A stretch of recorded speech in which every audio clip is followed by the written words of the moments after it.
5 machines, 5 titans of engineering. Now, 5 tests to tell us which is the ultimate wingspan. In 5th, it's the Aeroscraft. Its futuristic design takes a new approach to carrying cargo. But at its widest point, it measures just 28 meters. Aircraft are normally measured by their wingspan, but that requires the presence of wings. So for this thing, we're just going to have to go with this width. 4th goes to the Beluga. With a wingspan of 45 meters, it's carried everything from the wings of other aircraft to communication satellites. The wingspan is fairly conventional, but everything else is just weird. In 3rd, the C-17. With wings inspired from a bird of prey, its 52-meter span is designed to give maximum lift for its size.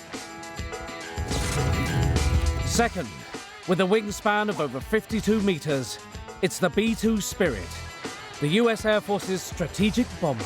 The problem with the B-2 is when you look at it, it's just a giant wing. There's no real sense of scale. You can't see just how big it is.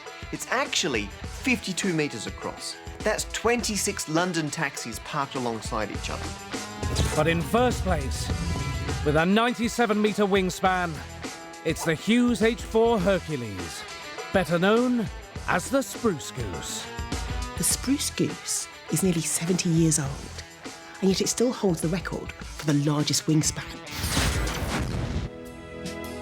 November the 2nd, 1947. The largest aircraft ever built takes to the water off Long Beach, California. At the controls of the 24,000 horsepower flying boat, the Hollywood film director and record-breaking aviator Howard Hughes.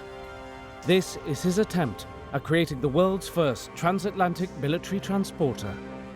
Over 3 times the size of anything that has flown before, few believe it can fly, but it does. Just once, and for less than a minute. But Hughes has proved his doubters wrong, and the Spruce Goose stakes its claim in aviation history.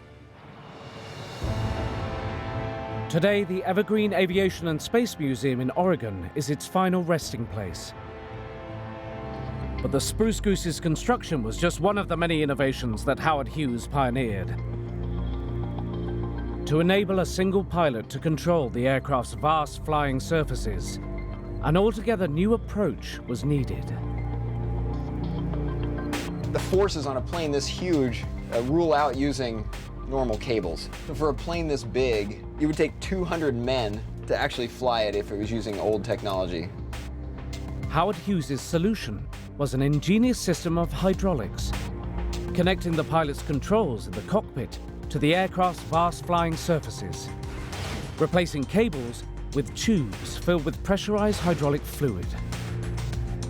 It was a breakthrough in aviation technology, enabling the pilot to exert massive amounts of force with just the slightest touch of the controls.